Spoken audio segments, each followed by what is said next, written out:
Welcome to the Parker Daniels Show, where we make changes, no excuses. Today's guest is a businessman. This man is someone who has and is recovering from substance abuse. He's God-fearing and a blind parent, which is what we're going to focus on today. Now, as a blind parent, this guy, he really amazed me. I'm a blind parent, of course. I've talked to y'all about that, but this guy is remarkable. And in today's society, it's very paramount to have parents to raise kids in society because, society is so messed up. Now, we've spoken on the blind mothers, and we're able to get their opinions. But today we're going to get a young man by the name of Charles. He's going to give us some insight into how he rears his children and the odds and ends and positives and negatives. So without further delay, Charles, how you doing? Oh, I'm doing great, man. That's how it feels. Okay. Explain to the people a little bit about who you are and give them some insight into your visual impairments and things of that nature, if you don't mind. Well, okay. I suffer with this eye disease, advanced glaucoma, they said. And that happened in 2013. I started to go blind. And I was actually in a crane. I was running cranes in the oil field. I was a crane operator since I was 18. And I was in the crane, and all of a sudden my eyes, I couldn't even see my the hand signals of my rigger. So I had to do an emergency stop, and I just had to put it all, wow, I thought it was a cataract or something. I really didn't know. I didn't know. And I ended up going to the doctor, and they looked into my eyes and told me that, there wasn't a cataract, there was a blindness that I had, a disease. And I'm like, huh? What? Oh, my goodness. I was freaked out. I ain't gonna lie to you guys. I really was, man. And you knew nothing of this? Not of that eye disease, no. I have it in my family.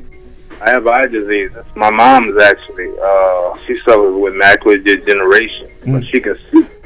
She can see a whole lot. She's actually about to finish with her criminal justice degree. And, my grandmother, she has glaucoma. Okay. And, yeah, she has glaucoma also. And you say you lost your sight, I think upon talking with you in the year 2013? 2013. It started going out, but it didn't completely go to this magnitude until 2015. It really went fast. It really went fast. Because I thought that was just I thought it was just a little cataract, and I was going to get surgery and they will be all done. It's going to be good. But wow. That's sound a mistake, though. So briefly, if you can tell us, how did you feel when you got the news that you were rapidly losing your sight and what have you?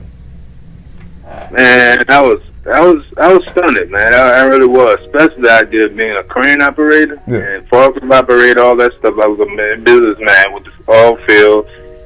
With the cement contracting company, I had my family business. It was a triplet concrete out here, all over New Orleans, Baton Rouge, everywhere. And I could really, really fast seeing how it just went just deteriorating real quickly. Man. And that's why they called it advanced glaucoma, because of the idea that it went so rapidly. Wow. Now as we fast forward, and let me say, man, I admire what you're doing. We're going to do a 2-part series with this gentleman because he has a lot to talk about. But as I mentioned, we're going to focus on the parenting. As I fast forward, over the course of the years, have you received any mobility or technological or living skills training? Well, yeah, man. I had to go to. It was said that it was going to be possible. It was going to be possible for me to even get to any kind of place that can help me with my blindness. And I was like, man, I was searching out. I'm like, where should I go? So I ended up shooting out to Lafayette, Louisiana, and there they have a affiliated blind school of Lafayette. and it's right down the street from USL, UL right now. But they right down the street from there, and that's 409. What that is? Johnson Street. Yeah, exactly. Well, some of my friends are over there and what have you. And they do pretty good work. So, what do they actually teach you? Well, you get Braille. You get, of course, to use the cane and stuff like that, the mobility training and all that sort of stuff. Braille, doing how to cook and clean and all that sort of stuff. Even though I didn't even really have to get into that, they let me go.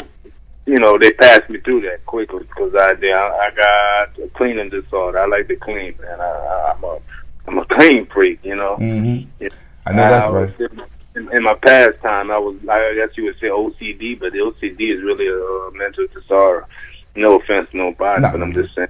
But I just like to clean, right, all day, every day. Okay. You know. Now, as we jump to the parenting, tell individuals about how many kids you have, and let's focus on the good and the bad. You know, because I've spoken with some blind parents.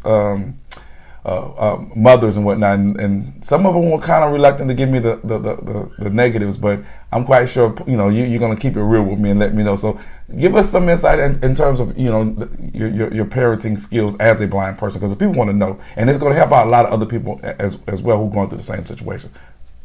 Well, yeah, man. I mean, first of all, I'd like to say that repetition, consistency, and memorization. That's the three attributes that I've learned from being blind, man. Give it to them again. Don't go no further. Repetition, memorization, and consistency. Those three attributes have really, really helped me in a lot of areas of my life, is in reference to especially being a blind parent. Because, it's just, you better be on point with everything, with these kids. My boys, they're 10 years of age. Mm-hmm. I have a stepson, but I don't call him stepson. He's my boy, real talk. And I have a baby girl that's recently born in this world. She's going to be a year come April 25th. Okay. Now with the three things that you've given us, because those are some three very poignant points. If you can expound briefly on those and tell us why you picked those three to focus on, and why they're so much important as a blind parent. Well, I mean, consistency, meaning like you have to always be trying to do something, bro. Like you don't be like one day wavering, wavering from left to right to left. You got to keep going, keep on staying focused. Yeah, I'm blind. Yes, I'm blind. Okay, and I have to keep that in my mind and my heart often, because of the idea, the fact that I can allow my temporary setback, I call it, to dictate me. I can't do that. The minute I start doing that, then I get in a flu, a bad, down, depressed, and all that other dumb junk. I ain't got time for it, bro. Right. I got a kid to raise, I got a wife to please, and all that sort of thing. Repetition, consistency, repetition. Repetition is more or less doing things over and over and over again. Over and over and over again. Yeah, it may look like I'm crazy or out the box or something, but at the same time, I run up 2 flights of stairs in my place, and a lot of people are like, "Oh, why are you doing that? You blind? You can't see." I do it because I've done it over and over and over again. Okay. That's how I do it. Okay. And then the memorization part, I preach. I'm a preacher, man, all day, every day, and I can tell you that. I can quote scriptures out of the Bible that most people don't even know nothing about. And the thing about that has helped me to be able to preach my ministry, to minister even more effectively, because of the idea that I got it in my mind and in my heart, in my spirit, of course. But, those are the three things that really help me, man. They really help me. It really does. Now, as a blind parent, would you say the rearing process is like only as hard as you make it, or are there really some challenges that you really would face, and you have to actually take upon those challenges and take the bull by the horn as it speaks and really make it happen? You know what I'm saying? Like, because some people may say, well, it's just really hard as a blind parent. What would you actually say to that aspect? Well, I mean, it's hard. It can be so ever. It's just a lot more I guess you could say a lot more. I guess you'd say work. It's a lot more work, being blind and all. Because I had kids before going blind, and I raised kids. I raised several kids, and the idea of being blind now, doing that same thing, it's just on a whole nother shift, a whole nother level. You know what I'm saying? And especially with the idea that I'm sober minded. I don't even drink. I don't do nothing. I don't knock nobody to do that. Their business, but. I got to stay focused that way, especially with the idea of me being blind now. Now, when you say it's a lot of work, briefly tell the individuals out here, what do you mean by it being a lot of work? Well, the things that you could, the person that's sighted, the easy things that they can do, they can just flow in the van and just roll with it. By myself, I have to go there and I have to be aware of my surroundings. I have to always make sure I'm doing this, that, and the other. Like, I have a baby girl. She's 10 months, man. That little girl, she move around like she's about a year and a half, 2 years old some days. And, for instance, she'll go there trying to grab something, move on something, pull on something, trying to get stuff down. And I'm always having to be alert to that, like aware of that all the time, because of the idea and fact that I ain't trying to let my baby hurt herself, man. That's dead. I'm not rocking like that. That's real tough. That's real tough. That was a very important point. Now, you say you have males, two little boys. How is it as far as the interaction? Because as a sighted person, you can get out and physically do things with them, play sports. Because briefly, I have a little boy, and some of the things that I can't do. But what do you do in that aspect in terms of them? You actually interacting with them, playing sports and just physically being an active father with them. Well, I think the biggest key factor with my boys, man, they some loving little boys. They're real good, hard-working boys, really tough. But it kind of like at times it can get a little bit under my skin that I can't go out there and throw the football. I can't go out there and hit the baseball with them. And both my sons, they love sports. But I'm blessed to have the opportunity to have buku brother-in-laws, and a brother, that can be in that area and help me in those areas. And I got family all around, man. My brother-in-laws, I got 5 brother-in-laws here in Houma, Louisiana, and all of them are, they're all really hands-on type of men, and that's a great thing, man. They like brothers to me. I've been knowing them all my life. That's good. Now, off the cuff, do they ever try? Because some kids would. Do they ever try to take advantage of you because they know, dad can't see? Oh yeah. Give us an instance in terms of. I gotta check them. Wait, hold on. Wait, your phone is kind of. Wait, stop. All right. Go ahead. Your phone was kind of muffled, and you were in a bad cell. Go ahead. Oh, okay. There you go. Well, them boys, they'll be doing their thing, and I'll tell them to go ahead and do this, do that, boy. Go ahead. All right, Dad, I'm gonna go ahead and do it now, and then they'll try to play me, and I can hear and I can smell really well and all that sort of thing. And I'm around there, and I'm telling them, go make your beds up. I got artifacts in the facet of what they do. You up in the morning, you make that bed up, you clean that room up in that room. They do what you have to do in that room, bro. Then you get yourself in there and go get you something to eat. Get your room straight. Then you go up in there and get you something straight. Get you something to eat, rather. And a lot of times, I correct them. Every time they ain't doing what they got to do, I go behind them and check it. Go and check and see what's good up in here. And that's a good point. I'm telling you, they having my lights on and all that other stuff. Oh, Dad, I got the lights up, boy. The light on, boy. The light on. Well, how you know that, Dad? The light on. Because early in the morning, I got a little bit of sight. I can see a little bit of light. Early in the morning. But as the day progresses, my eye, my light opportunity to be able to see the light, it goes away, fades away, or whatever.